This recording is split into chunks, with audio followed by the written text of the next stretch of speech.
স্বাগত ডিবিসি সংবাদে। আপনাদের সাথে আছি মৌসুমী শান্তা। এবার জানাবো খবরের বিস্তারিত। বিভিন্ন শিক্ষা প্রতিষ্ঠানের মধ্যে আন্তঃপ্রাতিষ্ঠানিক সংঘর্ষ নিরসনের লক্ষ্যে আজ থেকে জাতীয় ছাত্র সংহতি সপ্তাহ পালন করবে বৈষম্য বিরোধী ছাত্র আন্দোলন। শিক্ষা প্রতিষ্ঠান সহ নানা শ্রেণী পেশার মানুষের চলমান আন্দোলনের সময় করণীয় ঠিক করতে সোমবার রাতে বৈঠকে এ ঘোষণা দেওয়া হয়।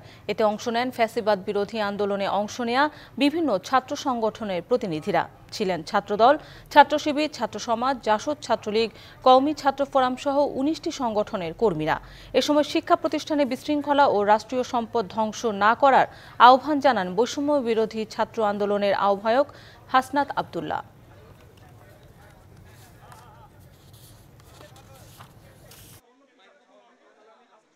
আন্দোলনের একটা উপলক্ষ তৈরি হয়েছে যে প্রত্যেক দাবি নিয়ে রাস্তায় এসে এটা মৌসুম চলছে। আওয়ামী ফেসিবাদী যে শক্তিগুলো রয়েছে তাদের ব্যাপক ফাইন্যান্সিং রয়েছে।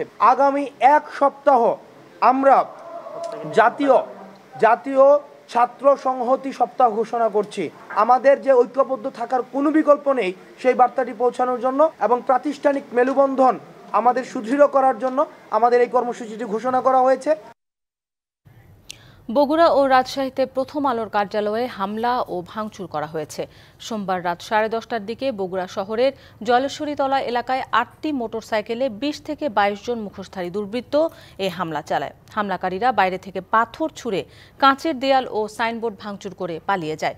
সিসিটিভি ফুটেজ দেখে হামলাকারীদের চিহ্নিত করার কথা বলছে পুলিশ।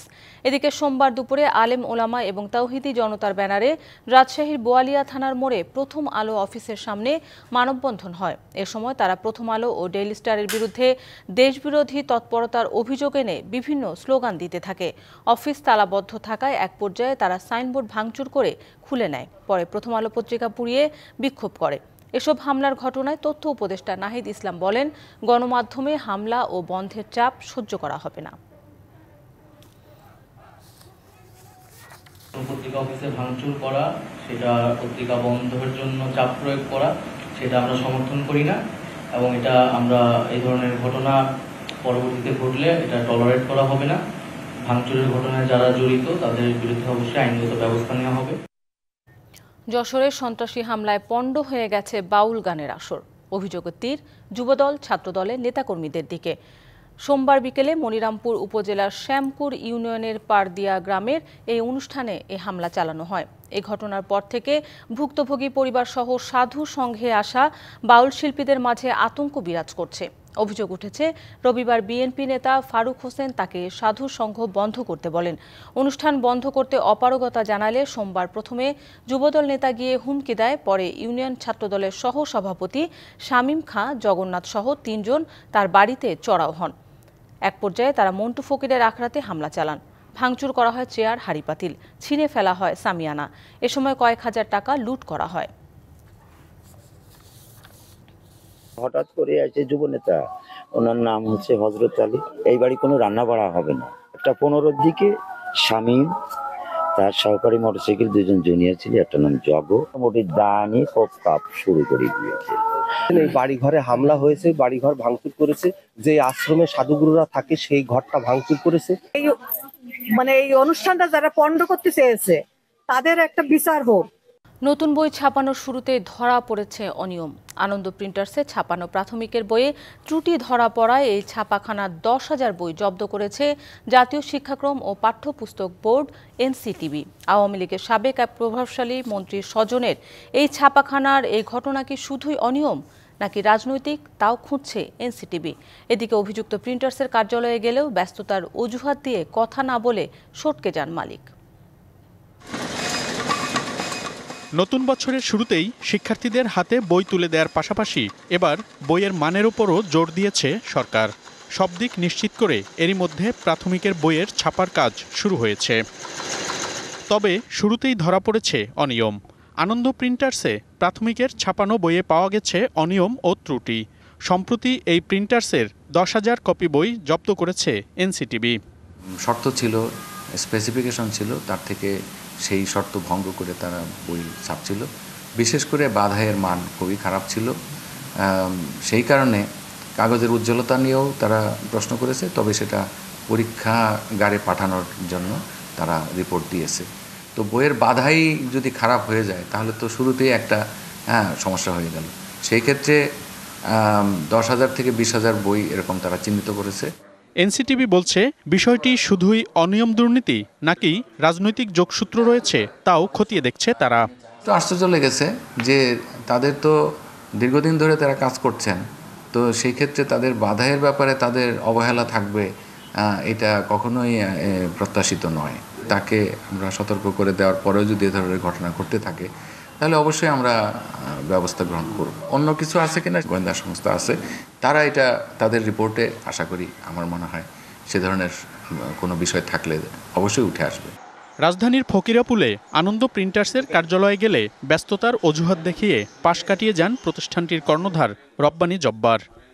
বই তো ওরা দেখতেছে, এটা এনসিটিভির কাছ থেকে না, এটাই আমি কোনো কথাই বলতে চাই। আমার টিম কাজ আছে, প্লিজ আমি আপনার সাথে যোগাযোগ করেন। বইয়ের মান নিয়ন্ত্রণে প্রিন্টার্সগুলোতে আরও কঠোর নজরদারির কথা বলছে এনসিটিবি। মনিরুল সোহাগ, ডিবিসি নিউজ, ঢাকা। যমুনা নদীর উপর নির্মিত দেশের সবচেয়ে লম্বা স্বতন্ত্র রেল সেতু বঙ্গবন্ধু শেখ মুজিব রেল সেতুতে আজ থেকে পরীক্ষামূলক রেল চলাচল শুরু হয়েছে। সকাল থেকে 4.8 কিলোমিটার দীর্ঘ এই রেলওয়ে সেতু দিয়ে পরীক্ষামূলক ট্রেন চলাচল শুরু হয়। তবে আনুষ্ঠানিকভাবে ট্রেন চলাচল শুরু হওয়ার কথা জানুয়ারির দ্বিতীয় সপ্তাহ থেকে। এরপর থেকে বাণিজ্যিকভাবে এই রুটে ট্রেন চালাতে পারার আশা করছে রেল কর্তৃপক্ষ। 16,780 কোটি টাকা ব্যয়ে যমুনা নদীর ওপর নির্মিত হয়েছে এই রেল সেতু। 2020 সালের 29শে নভেম্বর ভিত্তিপ্রস্তর স্থাপন করা হয় এই সেতুর।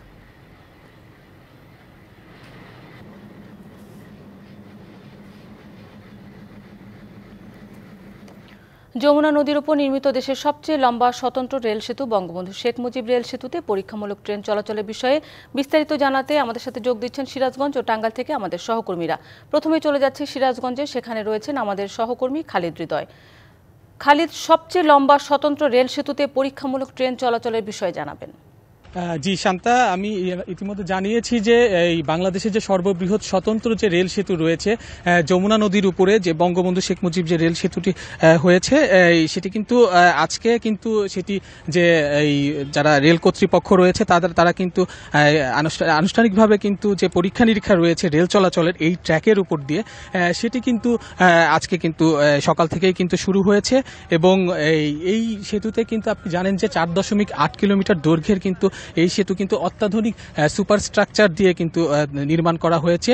তো সকাল থেকেই কিন্তু দুটি ট্রেন পশ্চিম এবং পশ্চিম থেকে পূর্ব পারে কিন্তু যাতায়াত করছে। তারা আমরা যেটা কথা বলে যেটা জানতে পেরেছি যে তারা কিন্তু ক্রমান্বয়ে কিন্তু আজকে এই রেল সেতুর উপর দিয়ে কিন্তু তারা ধীরে ধীরে কিন্তু গতি বাড়াচ্ছে। প্রত্যেকটি ট্রেন যাত্রায় কিন্তু ক্রমান্বয়ে তারা গতি বাড়াচ্ছে এবং বিভিন্ন যে তাদের যে কারিগরি পরীক্ষা নিরীক্ষা সেটি কিন্তু তারা চালাচ্ছে। তারা যেটি তারা কর্মকর্তারা যেটি আমাদের জানিয়েছে যে তারা এই পরীক্ষা নিরীক্ষাগুলো করে দেখবেন এবং সেখানে যদি কোনো প্রকার কোনো ত্রুটি থাকে তাহলে সেটি তারা আবারও তারা নতুন করে সেটি ঠিকঠাক করবেন। এবং ঠিকঠাক করে তারা যেটি জানিয়েছে যে আগামী বছরে যে 2025-এর যে জানুয়ারি মাস আছে, জানুয়ারি মাসের যে দ্বিতীয় সপ্তাহ, সেই দ্বিতীয় সপ্তাহে কিন্তু তারা আনুষ্ঠানিকভাবে কিন্তু এই রেল সেতুটি, বাংলাদেশের যে সর্ববৃহৎ যে স্বতন্ত্র রেল সেতু আছে সেই রেল সেতুটি কিন্তু তারা খুলে দেওয়ার কিন্তু তারা প্রস্তুতি নিচ্ছে। তো এই রেল সেতুটি কিন্তু তৈরি করতে এই দেশি বিদেশি যে বিভিন্ন শ্রমিক কর্মকর্তা এবং ইঞ্জিনিয়ার যারা রয়েছেন তারা কিন্তু আজকে এখানে উপস্থিত রয়েছেন। তারা ট্রেনে চড়ছেন, দেখছেন এবং তাদের মধ্যে কিন্তু এক ধরনের উচ্ছ্বাস আমরা দেখতে পেরেছি যে তারা দীর্ঘদিন পরিশ্রম করে এই বৃহৎ রেল সেতুটি তারা নির্মাণ করেছেন। তারা সেই রেল সেতু নির্মাণ করে তারাও তাদের উচ্ছ্বাসের কথা জানিয়েছেন। তো এই ছিল এই বঙ্গবন্ধু শেখ মুজিব রেল সেতুর পশ্চিম প্রান্ত থেকে আমার কাছে সর্বশেষ। শান্তা। খালিদ, আপনাকে ধন্যবাদ। এবার চলে যেতে চাই টাঙ্গাইলে, সেখানে রয়েছেন আমাদের আরেক সহকর্মী সোহেল তালুকদার। সোহেল, দেশে দীর্ঘতম স্বতন্ত্র রেল সেতুতে তো ট্রেন চলাচল শুরু হয়েছে পরীক্ষামূলকভাবে, বিস্তারিত আমাদের জানাবেন।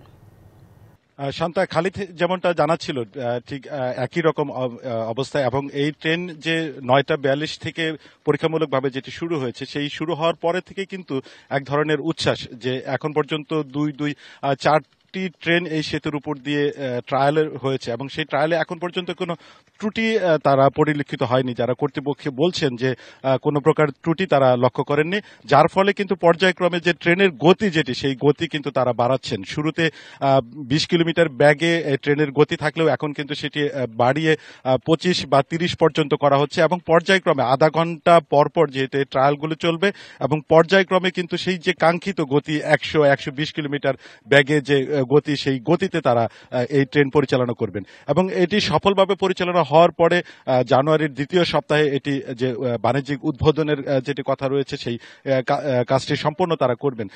এখানে বলে রাখি যে সেতুর উপরে যে ডাবল লাইনের ট্রেন চলাচলের ব্যবস্থা থাকলেও কিন্তু টাঙ্গাইল প্রান্ত থেকে জয়দেবপুর পর্যন্ত কিন্তু এখন পর্যন্ত সিঙ্গেল লাইন রয়েছেন এবং এই প্রান্তের মানুষের যেটি দাবি, উত্তরবঙ্গ এবং সারা দেশের মানুষের যে দাবিটি রয়েছে যে 2 লাইনের যে স্থানান্তর করা, রেল লাইনটিও যেন 2 লাইনের ডাবল লাইন হয়, তাহলে যে বিষয়টি দাঁড়াবে যে এই যে সেতুর ব্যয়বহুল একটি সেতুর যে সুবিধা সেই সুবিধা দেশের সব প্রান্তের মানুষ তারা ভোগ করতে পারবে। এখন পর্যন্ত যে পরিস্থিতি তারা দেখছেন যে যারা এখানকার যারা দায়িত্বপ্রাপ্ত রয়েছেন, দেশি বিদেশি যারা প্রযুক্তিবিদ যারা এটিকে কাজ করছেন, এটি একেবারেই অত্যাধুনিক একটি ইস্পাতের উপরে এই কাঠামোর উপরে এই রেল সেতুটি তৈরি করা হয়েছে। 49টি স্প্যান এবং 50টি পিলারের উপরে এটি স্থাপন করা হয়েছে এবং এটির যে ব্যয় এবং সময় যেটি ধরা হয়েছিল এবং নির্দিষ্ট ব্যয়ে এবং নির্দিষ্ট সময়ের মধ্যেই কিন্তু তার যে কাজ সম্পন্ন হচ্ছে এবং এটি একটি খুব দারুণ একটি বিষয়।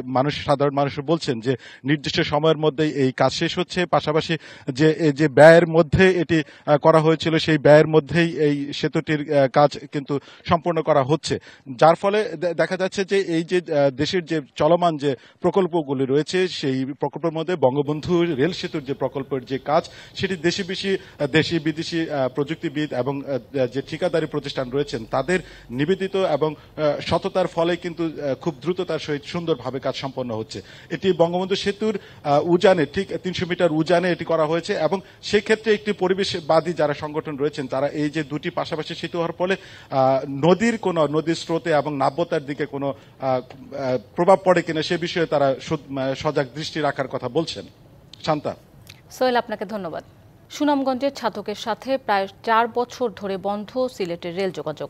2020 সালে করোনা মহামারীর শুরুর দিকে ট্রেন চলাচল বন্ধ হয়ে যায়। এরপর 2022 সালের বন্যায় মারাত্মকভাবে ক্ষতিগ্রস্ত হয় রেলপথটি। এডিবির অর্থায়নে 250 কোটি টাকার টেন্ডার হলেও রাজনীতির পট পরিবর্তনে কাজ শুরুর বিষয়ে দেখা দিয়েছে অনিশ্চয়তা। সিলেটের সঙ্গে প্রাচীন শিল্প শহর সুনামগঞ্জের ছাতকে দীর্ঘদিন জোড়াতালি দিয়ে রেল যোগাযোগ চালু থাকলেও 2020 সালে করোনার শুরুর দিকে বন্ধ হয়ে যায়। মহামারীর শঙ্কা কাটিয়ে দেশের পরিস্থিতি স্বাভাবিক হলেও এই রেলপথটি আর চালু হয়নি। সংকট আরও দীর্ঘ হয় 2022 সালের ভয়াবহ বন্যায়। ছতাক থেকে সিলেট পর্যন্ত 35 কিলোমিটার রেলপথের মধ্যে 13 কিলোমিটার পুরোপুরি ও 20 কিলোমিটার আংশিক ক্ষতিগ্রস্ত হয়েছে। এরপর এশীয় উন্নয়ন ব্যাংকের অর্থায়নে রেলপথটি সংস্কার করে চালুর উদ্যোগ নেয় সরকার। 250 কোটি টাকার টেন্ডার পায় ঠিকাদারি প্রতিষ্ঠান মীর আক্তার কনস্ট্রাকশন। 2024-এর জুলাই থেকে 2026-এর জুনের মধ্যে সংস্কার শেষ করার কথা থাকলেও কাজই শুরু হয়নি। এই ছাতক দ্বারার কয়েক লক্ষাধিক মানুষ সবাই এই রেলের মাধ্যমে সিলেট যাতায়াত করতো। এইটা বন্ধ হয় 60টা বছর ধরে মানুষের খুব দুর্ভোগ। মালামাল নিয়ে অনেক অসুবিধা আমরা করা লাগে, কিন্তু রেলটা থাকলে আমরা 10 টাকা দিয়ে মালামাল নিয়ে যাইতে পারি। দীর্ঘদিন বন্ধ থাকায় রেলের অবকাঠামোতেও ক্ষতি হচ্ছে। চুরি হচ্ছে লাইনের কাঠ ও লোহার স্লিপার। রেল লাইনের কোনো অ্যাঙ্গেল টেঙ্গেল কোনো কিছু চুরি সামারি অত কোনো ডাকাতি কোনো কিছু চলে নাই। তো তাড়াতাড়ি সম্ভব রেলটা চালু হইয়া দেওয়া হোক। রাজনীতির পট পরিবর্তন ও প্রকল্প পরিচালকের পদ খালি থাকায় কাজ কবে শুরু হবে তা নিয়ে রয়েছে অনিশ্চয়তা। ফাইল প্রসেসিং হয়ে আপনার টেন্ডারও হয়েছে 5 আগস্টের ইয়ার পরে তো অনেক কিছু আমাদের মন্ত্রী মহোদয় চেঞ্জ হয়ে গেছে, অনেক গঠনতান্ত্রিক চেঞ্জ হয়েছে। এরপরে আসলে এটার আর কোনো আপডেট পাওয়া যায়নি। ওটার বর্তমানে পিডি ওই চেয়ারেও কেউ নেই। সকল জটিলতার অবসান ঘটিয়ে বহুল কাঙ্ক্ষিত রেলপথ আবারও চালু হবে, এমনই প্রত্যাশা স্থানীয়দের। DBC news desk. সোমবার সোহরাওয়ার্দী, কবি নজরুল ও মাহবুবুর রহমান মোল্লা কলেজের শিক্ষার্থীদের সংঘর্ষে ডেমরা যাত্রাবাড়ি রণক্ষেত্রে পরিণত হয়। আজ সকাল থেকে সড়কে যান চলাচল করলেও থমথমে অবস্থা বিরাজ করছে। সেখানে রয়েছেন আমাদের সহকর্মী আতিক মেজবা লগ্ন। সরাসরি যুক্ত হচ্ছি তার সাথে। লগ্ন, আজ ডেমরা যাত্রাবাড়ি এলাকার কি পরিস্থিতি দেখছেন? 3 কলেজের শিক্ষার্থীদের বিষয়ে সবশেষ কি তথ্য আছে আপনার কাছে? শান্তা, এই মুহূর্তে আছি আমি ঠিক ডেমরাতে, যে শহীদ মাহবুবুর রহমান মোল্লা কলেজের সামনে। ঢাকা শহরের অন্যতম গুরুত্বপূর্ণ এবং অন্যতম জনকীর্ণ এই জায়গাটাতেও কিন্তু আজকে একদম শুনশান নীরবতা কাজ করছে। কারণ নিঃসন্দেহে আপনি যেমনটা বলছিলেন যে গেল কয়েকদিন ধরেই কিন্তু এই জায়গাটাতে একটা রণক্ষেত্রে পরিণত হয়েছিল। গতকালকে এই পরিস্থিতি আরও ভয়াবহ ছিল, কিন্তু আজকে আমরা এই মুহূর্তে যেখানে আছি মাহবুবুর রহমান মোল্লা কলেজ, এর সামনে কিন্তু আপাতত উৎসুক জনতা ছাড়া আর তেমন কারো ভিড় আমরা দেখতে পাচ্ছি না। এখানে আইনশৃঙ্খলা রক্ষাকারী বাহিনীদেরকে আমরা দেখতে পাচ্ছি। আর এর পাশাপাশি আমরা আসলে কর্তৃপক্ষদের সবার সাথে কথা বলার চেষ্টা করেছি। তারা আমাদেরকে যতদূর জানিয়েছে, এখন পর্যন্ত তারা স্পষ্টভাবে কোনো বিবৃতির কথা বলেনি। গতকাল থেকে এবং সকাল থেকে বিচ্ছিন্নভাবে আমরা জানতে পেরেছিলাম যে ওয়ারী থানার ডিসি মহোদয় উনি কথা বলবেন গণমাধ্যমের সাথে, সেটারও কোনো স্পষ্টতা পাইনি। তবে আরেকটি তথ্য আমাদের কাছে এসেছে, সেটি হচ্ছে ঢাকার ন্যাশনাল মেডিকেল কলেজ হাসপাতালের যে কর্তৃপক্ষ যারা আছেন, তারা একটা ব্রিফের আয়োজন করেছেন বেলা 12:15 নাগাদ সেটি শুরু হওয়ার কথা। সেটি শুরু হলে তাদের পক্ষ থেকে আসলে কি কি পদক্ষেপ নিচ্ছে সেটি আমরা জানতে পারবো। বাট আপাতত এখানে আইনশৃঙ্খলা রক্ষাকারী বাহিনীদের সাথে আমরা অফেয়ারে কথা বলে তারা যতটুকু আমাদেরকে নিশ্চিত করেছে বা আমরা জানতে পেরেছি, সেখানে বলা হয়েছে যে তারা আপাতত এই জায়গাটিতে নিরাপত্তা জোরদার করছেন এবং কোনো ধরনের যেন সংঘাত না হয় এই জন্য 3টা পক্ষ, অর্থাৎ শহীদ সোহরাওয়ার্দী কলেজ এবং ন্যাশনাল মেডিকেল কলেজ হাসপাতাল এবং এই ডক্টর মাহবুবুর রহমান মোল্লা কলেজের যারা শিক্ষার্থীরা আছেন এবং শিক্ষকরা আছেন, সবাই মিলে বসে একটা সমঝোতার চেষ্টা তারা করছেন।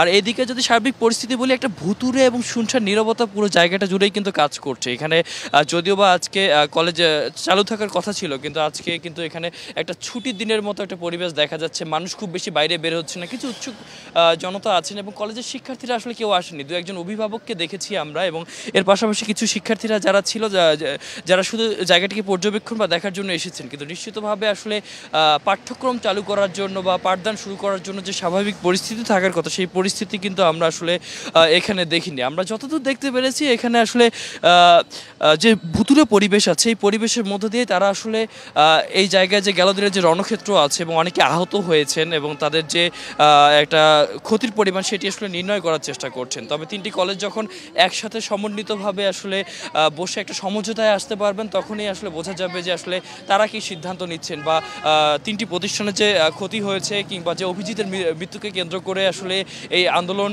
বা এই বিক্ষোভের সৃষ্টি হয়েছে, সেই বিক্ষোভ সম্পর্কে আসলে জানা যাবে যে আসলে তারা কি পদক্ষেপ নিচ্ছেন এবং কলেজ কর্তৃপক্ষ কি পদক্ষেপ নিচ্ছেন। এবং 3টি পক্ষ যখন আসলে আজকে একসাথে বসবে, তখনই বিষয়টা স্পষ্ট হবে। যেহেতু ঢাকা ন্যাশনাল মেডিকেল কলেজ হাসপাতালে একটা ব্রিফিং আছে, সেই ব্রিফিংয়ে তাদের কথা শোনার মাধ্যমে আমরা আসলে বুঝতে পারবো যে সর্বশেষ আসলে সেখানে তারা কি সিদ্ধান্ত নিচ্ছেন। এবং আইনশৃঙ্খলা রক্ষাকারী বাহিনীর কাছ থেকে যদি স্পষ্ট কোনো আমরা তথ্য পাই, তাহলে আমরা নিশ্চিত হতে পারবো যে আইনশৃঙ্খলা রক্ষাকারী বাহিনী আসলে এখানে সমঝোতার চেষ্টা করছেন কিনা। এরই মধ্যে আমরা জেনেছি যে বৈষম্য বিরোধী ছাত্র আন্দোলনের যারা সমন্বয়করা আছেন এবং তারাও তাদেরকে আহ্বান করেছিলেন, তবে শেষ পর্যন্ত আমরা কোনো পদক্ষেপ পাইনি, মানে সেখানে যাবেন কিনা সেই আপডেট আমরা জানতে পারিনি। তো এই ছিল সর্বশেষ। লগ্ন, আপনাকে ধন্যবাদ। চলতি বছর উৎপাদনের শুরু থেকে চা শিল্পের দুর্দিন যেন কাটছেই না। বন্যা, খরা, আবহাওয়ার তারতম্যে উৎপাদন মৌসুমের একদম শেষ পর্যায়ে এসেও চায়ের কাঙ্ক্ষিত ফলন পাওয়া যায়নি। চাহিদা অনুযায়ী উৎপাদন লক্ষ্যমাত্রা পূরণ না হওয়ায় এই শিল্পের সঙ্গে জড়িতরা নানাভাবে ক্ষতির মুখে পড়বেন বলে আশঙ্কা করা হচ্ছে।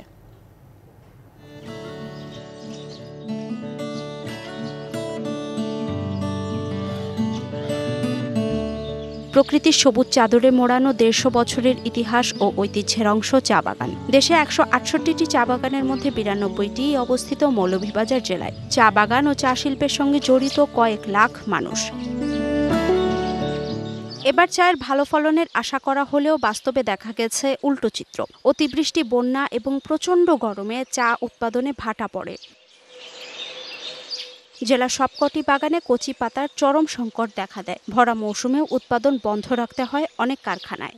গত বছর থেকে আমাদের বেশিরভাগ চা বাগানই চায়ের উপযুক্ত দাম পাচ্ছেন না, যার জন্য বেশিরভাগ চা বাগানই আমাদের কষ্ট প্রোডাকশনের চেয়ে নিম্ন দামে বিক্রি করতে হচ্ছে তাদের চা। উৎপাদন কম হওয়ায় নারী শ্রমিকদের টান পড়ছে তাদের মজুরিতে।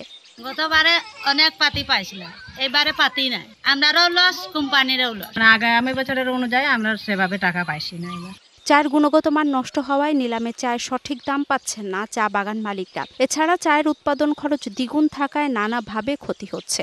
আমরা চা বাগানের অবস্থা খুব একটা ভালো অবস্থা নেই, কারণ অনাবৃষ্টি, অতিবৃষ্টি, প্রাকৃতিক দুর্যোগের কারণে এবার তা 10 থেকে 12% গত বছরে কম হয়েছে। এখন অনেকটা বাগানে কিন্তু সংকটের বিপদ সীমানায় চলে গেছে। এদের কাছে মজুরি দিতে পারে না, বোনাস দিতে পারে না। উৎপাদন বৃদ্ধি না হলে মালিকরা ওইভাবে যদি না বাগানটা সচ্ছলে না চলতে পারলে আমরা কিন্তু দাবি দাবা থেকে আমরা পিছনে পড়ে যাচ্ছি। এদিকে শ্রীমঙ্গলে চায়ের দ্বিতীয় নিলাম বাজারেও চায়ের দাম আশানুরূপ না হওয়ায় হতাশ ব্যবসায়ীরা। এবার আমার মনে হয় যে লক্ষ্যমাত্রা পূরণ করা যাবে না। চার উৎপাদনের গ্রাজুয়ালি একটু একটু করে দাম বাড়ছে, সেটা অব্যাহত থাকবে এটাই আমার বিশ্বাস, কারণ সিজনও শেষ পর্যায়ে। বাংলাদেশ চা বোর্ডে দেওয়া তথ্যমতে চলতি বছর চা উৎপাদনের লক্ষ্যমাত্রা 10 কোটি 80 লাখ কেজি। তবে প্রতিকূল আবহাওয়া সহ নানা কারণে মৌসুমের শেষ পর্যায়ে এসেও চায়ের কাঙ্ক্ষিত ফল পাওয়া যায়নি। DBC news desk. হেমন্তের শেষ সময়ে শীতের আগমনী বার্তা দিচ্ছে দক্ষিণের জেলা মাগুরা। চলতি সপ্তাহ জুড়েই অনুভব হচ্ছে ঠান্ডার আমেজ, আর শীত মানেই হচ্ছে বাতাসে নতুন গুড়ের সুবাস। এরই মধ্যে খেজুরের রস সংগ্রহ শেষে গুড় তৈরিতে ব্যস্ত হয়ে পড়েছেন গাছিরা। শীত যত বেশি পড়বে তত ভালো হবে খেজুরের রস ও গুড়ের মান।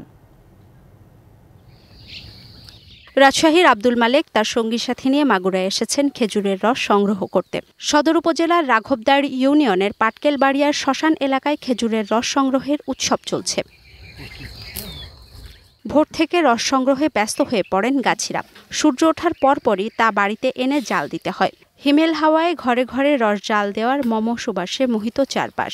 ভোর 4টায় উঠছি, উঠে রসগুলো পাড়ি নিয়ে আসছি, আসিয়ে যে ভোর 4:30টার থেকে জ্বালাচ্ছি। রসটা জ্বালাতে সময় লাগবে আপনার 4 থেকে 5 ঘন্টা। শীতের 4 মাস ধরেন আমরা এই খেজুর গাছ কাটার কাজ করি, 25 বছর নেই কাজ করছি। প্রতিদিন অন্তত 5.5 মণ রস সংগ্রহ করেন গাছিরা। উনুনের আঁচে ঘন্টা খানেক জাল দেওয়ার পর মাত্র 1.5 মণ গুড় তৈরি হয়। সেই সাথে পাটালিও তৈরি করছেন তারা। রসের উৎপাদন মোটামুটি ভালো, তবে শীত হলে একটু ভালো হবে। গুড় বিক্রি হচ্ছে 400 টাকা, আর পাটার এটা আপনার বিক্রি হচ্ছে 500 টাকা। স্থানীয় চাহিদা মিটিয়ে গুড় চলে যাচ্ছে পাইকারি ও খুচরা বাজারে। তবে অনেকেই সরাসরি গুড় কিনতে ছুটে আসেন গাছিদের কাছে। মেয়েরা ঢাকা থেকে আসছে, দই পিঠা খাওয়ার জন্য মানে পাটালি নিতে আসছে আমরা। গ্রাম বাংলার ঐতিহ্যবাহী খেজুরের রস টিকিয়ে রাখতে নানা ধরনের পৃষ্ঠপোষকতার দাবি গাছিদের। DBC news desk. বাংলাদেশ নৌবাহিনীর 75 জন সদস্যের একটি দল লেবাননে নিয়োজিত জাতিসংঘ শান্তিরক্ষা mission United Nations interim force in Lebanon ইউনিফিএলের অংশ নিচ্ছে। সকালে জাতিসংঘের বিমানে চট্টগ্রাম শাহ আমানত আন্তর্জাতিক বিমানবন্দর ত্যাগ করেন নৌ সদস্যরা। তারা বাংলাদেশ কন্টিনজেন্ট ব্যানকন 15 এর আওতায় নৌবাহিনী যুদ্ধজাহাজ সংগ্রামে যোগ দেবেন। বিদায়ের আগে chief staff officer 2 commander Chattogram নৌ অঞ্চল নৌসেনাদের আনুষ্ঠানিকভাবে বিদায় জানান। এ সময় নৌবাহিনীর ঊর্ধ্বতন কর্মকর্তারা উপস্থিত ছিলেন। সংসদ ভবন থেকে সংবিধান সংস্কার কমিটির প্রধান আলী রিয়াজ কথা বলছেন, সরাসরি চলে যাচ্ছে সেখানে। যে মতামতগুলি এসছে সেগুলি আমরা বিবেচনায় নেব, বিবেচনায় নিয়ে সেগুলির মাধ্যমে যেখানে মানে যে ধরনের সুপারিশ করা দরকার আমরা সেই সুপারিশগুলো। সেটা তো লিখিত কথা বললেন, নানাজন অংশীদারের সাথে আমরা আলোচনা করেছেন, সেই আলোচনায় আসলে সংস্কার নাকি পুনর্লিখনের বিষয়? দেখুন, সংস্কার কথাটার যে ব্যাখ্যা আমরা দিয়েছি সের মধ্যে পুনর্লিখন আছে, সংযোজন আছে, বিয়োজন আছে, সংশোধন আছে, সব কিছু আছে। আমরা সংস্কারটাকে বড় অর্থে দেখছি আর কি, তাই না? শুধুমাত্র একটি মানে কেবল সংযোজন হবে, কেবল বিয়োজন হবে, কেবল পুনর্লিখন হবে, আমরা তা বলছি না। আর আপনি যে প্রশ্নটা করেছেন যে আমরা কি শুনতে পাচ্ছি, বিভিন্ন মত শুনতে পাচ্ছি, পরস্পর বিরোধী মত তো আছে, তাই না? ফলে এক কথায় যদি আমি সারাংশ করতে চাই তাহলে একটু বিপজ্জনক পরিস্থিতি তৈরি হবে। কারো কথা বলবো, কারো কথা বলবো না। ফলে আমাদের সময় দিন, এটা বলছি এই কারণে যে আমরা সকলের মত শুনছি, সকলের মত সংশ্লিষ্ট করে তাদের মতের সারাংশ নিয়ে কিছু কিছু সুপারিশ আমরা তৈরি করতে পারবো, এবং সেটার জন্য একটু অপেক্ষা করুন। আপনাদের সহযোগিতা খুব দরকার। আপনারা আমাদের সহযোগিতা করবেন এবং এই পর্যন্ত আপনাদের সহযোগিতার জন্য আমি সত্যি সত্যি আপনাদেরকে ধন্যবাদ দেব। শুধু আমি না, আমার কমিশনের পক্ষ থেকে প্রত্যেকেই আমরা অত্যন্ত আনন্দিত, অত্যন্ত কৃতজ্ঞ যে গণমাধ্যমের সহযোগিতাগুলো পাওয়া যাচ্ছে। এবং আমরা লক্ষ্য করে দেখুন, আমাদের কমিশন থেকে প্রতিদিন আমরা একটা প্রেস রিলিজ দেওয়ার চেষ্টা করি কি হচ্ছে না হচ্ছে, কারণ আমরা বিশ্বাস করি যে স্বচ্ছতা দরকার, প্রত্যেকের জানা প্রয়োজন। সেজন্য যখনই কিছু হচ্ছে, এমনকি কোনো প্রতিনিধি দল আসলে আমাদের সাথে দেখা গেলো, সেটাও আমরা জানাচ্ছি, এবং কাদের সাথে আমরা কথা বলছি সেটাও আমরা জানাচ্ছি। এই স্বচ্ছতায় আপনারা সহযোগিতা করছেন, সেজন্য অসংখ্য ধন্যবাদ। মেক্সিকো ও কানাডার পণ্যের উপর 25% কর আরোপের ঘোষণা দিয়েছেন যুক্তরাষ্ট্রের নবনির্বাচিত প্রেসিডেন্ট ডোনাল্ড ট্রাম্প। যুক্তরাষ্ট্র সীমান্তে অবৈধ অভিবাসন এবং মাদক চোরাচালান রুখতে নির্বাচনী প্রচারণায় দেয়া কথা রাখতেই এই ঘোষণা দেন তিনি। এছাড়া চীন যতদিন পর্যন্ত সিনথেটিক ওপিওড ফেন্টানাইল বা কৃত্রিম ওপিওড পাচার বন্ধ না করা পর্যন্ত চীনা পণ্যে অতিরিক্ত 10% শুল্ক আরোপ থাকবে বলেও জানান ট্রাম্প। প্রেসিডেন্টের দায়িত্ব নেওয়ার পরপরই নির্বাহী আদেশ চালু করবেন বলে নিজের সামাজিক যোগাযোগ মাধ্যম সোশ্যাল ট্রুথে পোস্ট করেন তিনি। এদিকে ডোনাল্ড ট্রাম্পের বিরুদ্ধে 2020 সালের নির্বাচনী ফলাফল বদলে দেওয়ার চেষ্টার অভিযোগে করা একটি মামলা খারিজ হয়েছে। মামলাটি খারিজ করতে আবেদন করেছিলেন ট্রাম্পের বিশেষ কৌঁসুলি জ্যাক স্মিথ। মেয়াদের শেষে নিজের কাছে সরকারি গোপন নথি রাখার অভিযোগে ট্রাম্পের বিরুদ্ধে যে মামলাটি করা হয়েছিল সেটিও খারিজের আবেদন করেছেন জ্যাক। ইসরায়েল ও লেবানন যুদ্ধবিরতির দ্বারপ্রান্তে রয়েছে বলে জানিয়েছে যুক্তরাষ্ট্র। চুক্তিটি চূড়ান্তের জন্য মঙ্গলবার মন্ত্রিসভায় আলোচনা করবে ইসরায়েল। প্রস্তাবিত চুক্তি অনুযায়ী ইসরায়েল ও হেজবুল্লার মধ্যে চলমান সংঘাত বন্ধে 60 দিনের একটি সাময়িক যুদ্ধবিরতি কার্যকর হতে পারে। দক্ষিণ লেবানন থেকে ইসরায়েলি বাহিনী প্রত্যাহার এবং হেজবুল্লার উপস্থিতি বন্ধ করার বিষয়টি অন্তর্ভুক্ত রয়েছে এতে। এদিকে গেল 24 ঘন্টায় লেবাননে ইসরায়েলি হামলায় আরও 31 জন নিহত হয়েছেন।